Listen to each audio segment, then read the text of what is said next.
Kupovati na AliExpressu je umetnost sama zase, zaradi tega, ker če ne paziš, te nategnejo. Takoj, v isti sekundi.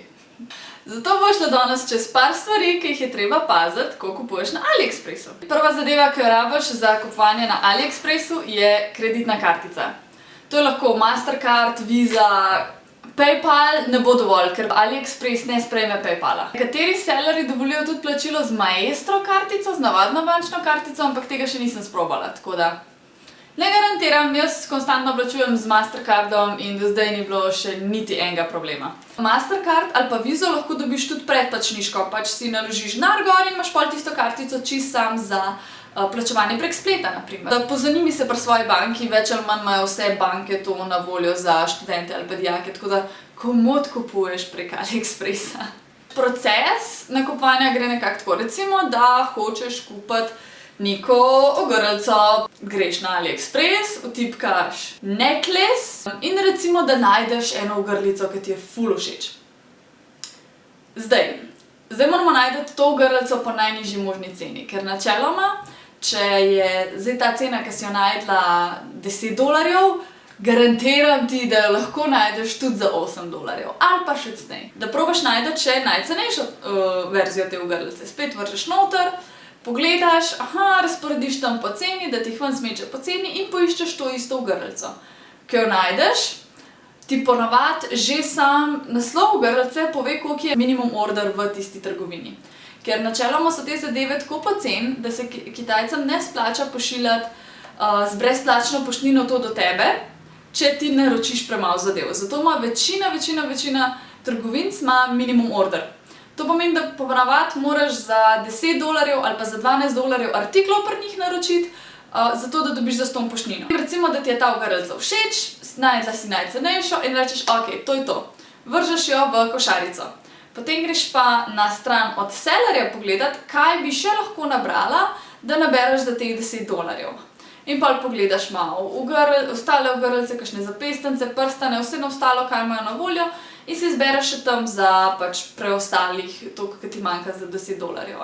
Zdaj, če je to majhna trgovina, pa da seller nima veliko izdelkov, ali pa da ti res čisto nič drugega tam ni všeč, za kar bi pripravljena vlada denar, pet nazaj pa zber isto ogrlico od kakšnega drugega sellerja, ki ima pa mogoče ful večjo trgovino, pa ful več izbire. Zna se zgoditi, da imajo kdaj kakšni sellerji tudi en ali pa dva artikla ful znižana, zato da privabijo noter kupce, potem imajo pa ostale izdelke pa ful nabite cene. Tako da, če se ti tam zdi, da so preveč nabite cene, pet drugam. Pa ko hočeš vse skupaj plačati, greš pa nazaj v košarico, in ti v bistvu tako ti jih po sellerjih ti razdeli vse stvari, ki imaš v košarici, tako da je ful preprosto plačati vse od enega sellerja, da takoj vidiš, koliko je skupen znesek, $10, ok, v redu. Če se slučajno zgodi, da ti je kakšna zadeva ful všeč, pa da ne moš nikjer drugje najti, pa da res ne bi zapravljala za kaj drugega, imajo ponavadi vsi sellerji nekje v trgovini en artikel, ki v bistvu je cena shippinga, ki plačaš $1 ali pa $2 za shipping. Zdaj, kaj bi ti svetovala, da kupuješ, pa kaj ne kupuješ na AliExpressu? Te stvari, ki sem ti tle izpisala, lahko kupuješ. Zdaj, če so zeleni, ti jih ful priporočam, če so rdeči, zelo previdno. Nakit je zadeva, ki ga jaz ogromno kupam. To je tudi tista stvar, zaradi katerega greš ponavadi najprej na AliExpress, zato ker je ful pocen, ker ga je na tone in dobiš pač res lahko ful dobre stvari. To je v bistvu še ta najbolj kvalitetna zadeva na AliExpressu, če mene vprašaš. In najmanj možnosti je, da dobiš slabo robo. Načeloma je tako, ko gledaš slike, si moraš vedno imeti v glavi, da na sliki lahko stvari izgledajo veliko boljš, kakor so v realnosti.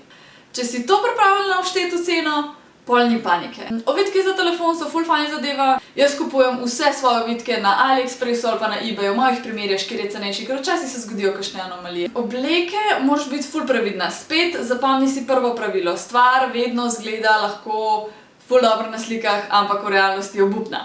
Tako da, vedno predpostavljaj, da če je lahko samo en layer tkanine, bo brez skrbi samo en layer tkanine. Oblekce so ful dobra zadeva, sploh zaradi tega, ker so večinoma elastične v pasu in ni toliko problem z merami. Pajkice, če si bolj majhna, tudi ful dobra zadeva. Vse pajkice so mi prekratke na AliExpressu.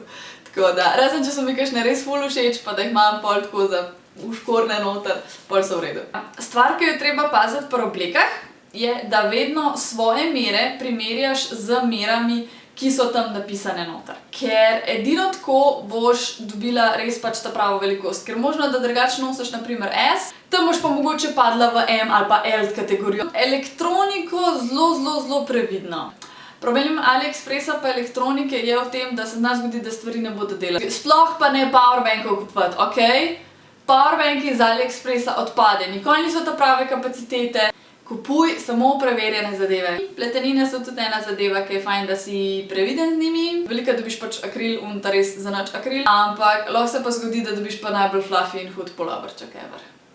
Pač tako, imaš obe dve strani. Zdaj sem ti pa tle zlistala stvari, ki jih ne kupuješ. Naprimer, plašči. Plaščev se res izogibajo, vsaj kakšnih kolih vrhnih oblačil. Jaz sem imela enkrat tako slabo izkušnjo z enim plaščem. Plašč sem kupila čist po centimeter merah, ki so bile gor na strani, ampak mi je bil preširok, rokavi so bili čist prekratki, gumbi so predštrleli, težko bi sploh rekla, da so bili plastični, ker sploh ni bila več plastika, toliko je bilo grozen. Tako da plaščev se izogibaš nadalje. Čevlji lahko navzven izgledajo ful dobro, pa so res hudi, pa tle pri nas ne dobiš takih istih, a ne. Imajo pa pol ful tanek ali pa skoraj nič podplata ali pa ful čudno kopito in te noga lahko pol ful boli v njih. Tako da, če imaš rada kaj svoje noge, ne kupuj čevljev na AliExpressu, če jih misliš dalj časa nositi. Če se ti eno cifro večje čevlje vzeti, kakor bi jih ponavadi vzela. Ne kupovati brandiranih izdelkov, ne misli, da boš dobila lahko Nike supergice za $10, $20. Ker te Nike supergice bodo sicer izgledale čist identično kot ta prave Nike supergice, ampak občutek v njih ne bo nikoli isti. Pač jaz temu pravim čevlji brez podplata. Pa me pa vsak vedno vpraša, koliko cajta pa rab pol to, da pride do mene. Zdaj tako, nekje od 3 do 5 tednov, s tem, da se izogibaj Božiča, novega leta, kitajske Spring Festivala, ki pride februarja. Zdaj ta cajt, ki se približuje.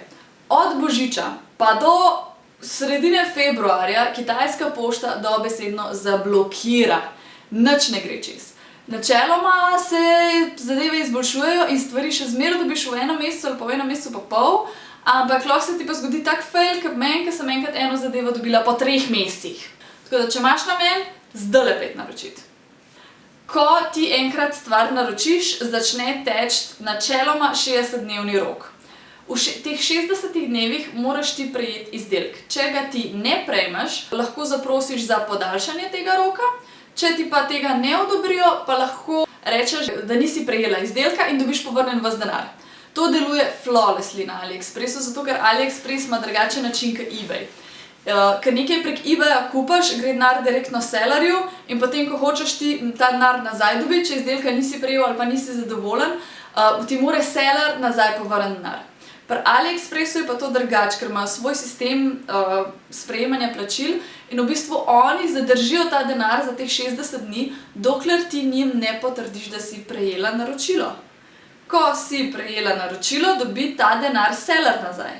Če ti rečeš, da nisi prejela naročila, boš ta denar direkt od AliExpressa dobila ti nazaj. Da moraš ful pozorno spremljati, kdaj kjerih stvari še nisi dobila. Zaradi tega, ker če mine teh 60 dni in se ti nisi zabunila, da nisi stvari dobila, konc, pozabi, ni več opcije. Tako da, tukaj noter greš, pogledaš in tle gor se ti odšteva. Še toliko pa toliko časa imaš, da sprožiš postopek, da ti vrnejo denar. Je pa ful pomembno, da pač potrdiš, da si dobil order, da napišeš kakšen dober review, kaj pametnega zraven dopišeš. Načeloma, če vse v redu z izdelkom, daš 5 zvezdic brez problema. Sama sem aktivno kriva za 2 obsedenke od AliExpressa. AliExpress je ful zasvojljiva zadeva, to je moj disclaimer tle. Definitivno ni noben bav, noben te ne bo ugriznil, noben te ne bo pojedel, noben ti ne bo ukradel kartice, noben ti ne bo poslal za nič, ne vem česa. Če ti pa bo, se boš pa razjezila, pa mu boš rekla, naj ti da denar nazaj in če ti ne bo hotel da denarja nazaj, mu boš dala eno zvezdico. In boš rekla tako, buja, za nič seller si, nimaš pojma. Evo, zdaj si pa lahko še pogledaš, kaj sem spomladi kupila na AliExpressu. Ampak kako sem si naredila te kodrčke.